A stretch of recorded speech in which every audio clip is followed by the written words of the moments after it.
Bonjour Saint-Martin, bienvenue dans la première saison de notre podcast fait pour vous. Ici, on vous parle d'histoire, d'avenir, de nos engagements, de nos services en mairie. Une mine d'informations pour tout savoir sur Saint-Martin-Boulogne. Bonne écoute!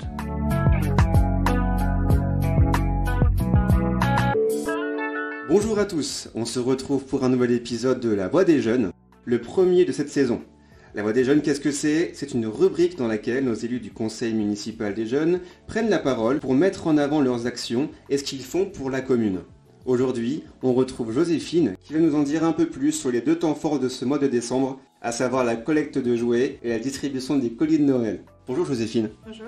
Ce mois a été rythmé pour les jeunes du conseil municipal des jeunes, mais avant d'aller plus loin, pourrais-tu nous expliquer en quelques mots en quoi ça consiste le CMJ ? Le CMJ, c'est un rassemblement de jeunes.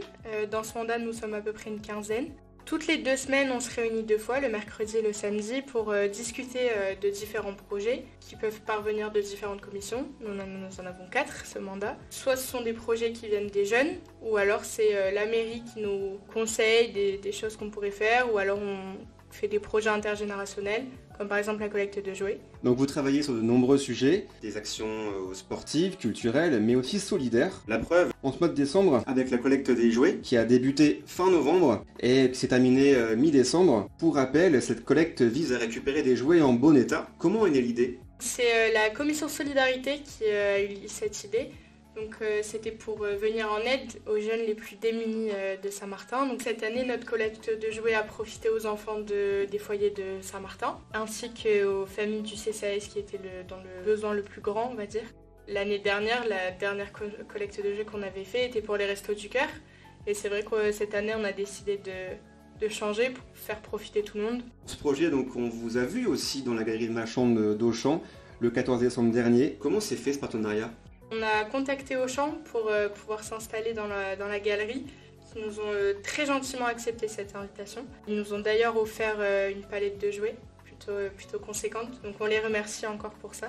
Grâce à eux, on a pu mener la collecte. Cette collecte a profité à de nombreuses personnes. Quel était le type de public que vous vouliez toucher ? C'était plus particulièrement les adultes et les personnes âgées qui voulaient faire un don, parce que souvent les anciens jouets, on a tendance à les jeter, alors qu'ils pourraient très bien être récupérés. Et comme là, par exemple, offerts à des personnes dans le besoin. Et donc c'était surtout, les adultes qui peuvent même recycler en quelque sorte les jouets de leurs enfants ou dont ils n'ont plus besoin. C'était surtout pour eux et pour les sensibiliser que chaque enfant n'a pas le droit à des cadeaux de Noël. Ces dons ont été conséquents. Est-ce qu'il y a eu beaucoup plus de dons que l'année dernière et combien à peu près de cadeaux ont-ils été donnés ?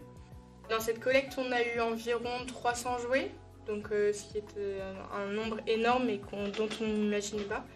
Et c'est vrai qu'on en a récolté énormément, même dans l'ancienne collecte, et c'est incroyable. Qu'est-ce que tu retiens de cette collecte ? Comme je l'ai dit, venir en aide aux plus démunis, pour moi, c'est quelque chose de très important. J'adore ce projet, c'est vraiment quelque chose d'incroyable de voir les jeunes quand ils viennent récupérer leurs jouets. Là, par exemple, quand on l'a fait avec les foyers cette année, les voir tout contents, avec le sourire, pouvoir déballer leurs cadeaux. Et vraiment, c'est un projet qui nous tient énormément à cœur au sein du CMJ, et là, je parle pour tout le monde.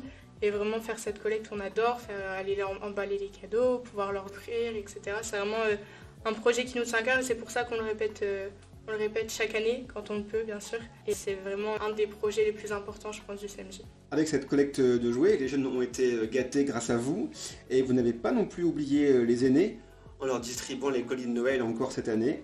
La distribution elle s'est faite comme avant la crise de la Covid, dans plusieurs points de collecte, et la livraison pour les personnes qui ne peuvent pas se déplacer. Et vous, en tant que jeunes élus, vous avez pris le temps de participer à cette livraison, aller directement chez nos aînés.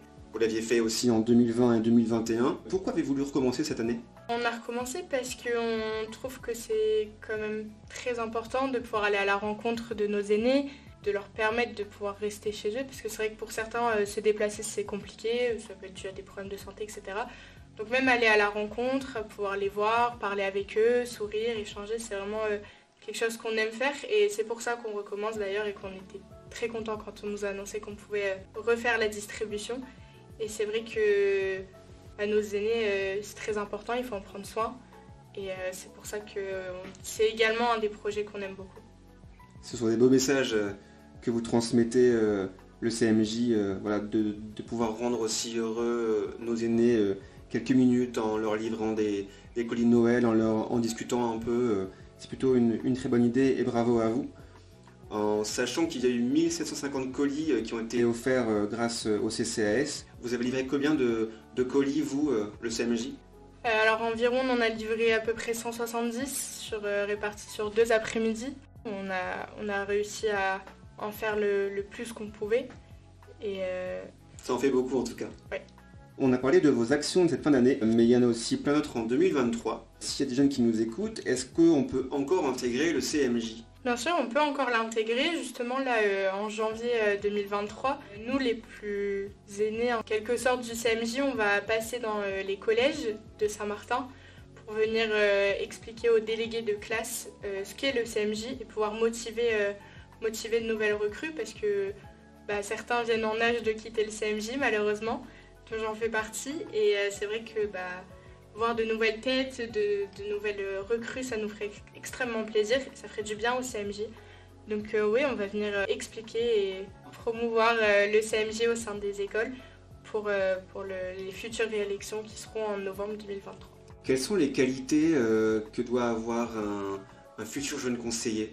Alors pour moi, les qualités principales, c'est la cohésion d'équipe, le savoir travailler en groupe, parce que on fait que ça, donc il faut être solidaire, savoir s'adapter aux gens, au comportement des gens, à comment travaille chaque personne et pouvoir réussir à avoir une bonne cohésion d'équipe, on va dire. Et c'est de la détermination, beaucoup de motivation, la motivation très important, parce que c'est vrai que des fois on va pouvoir ça va être un peu plus compliqué, des projets un peu plus longs, mais il faut s'accrocher parce que la fin est toujours exceptionnelle. Après oui, beaucoup de détermination et surtout beaucoup d'idées, parce que c'est ça qui font qu'on mène des projets incroyables comme la collecte de jouets et c'est très important. Ce sera le mot de la fin. Merci Joséphine, jeune conseillère du Conseil municipal des jeunes. Et nous on se retrouve en janvier pour un nouvel épisode de Bonjour Saint-Martin, le podcast de la ville de Saint-Martin-Boulogne.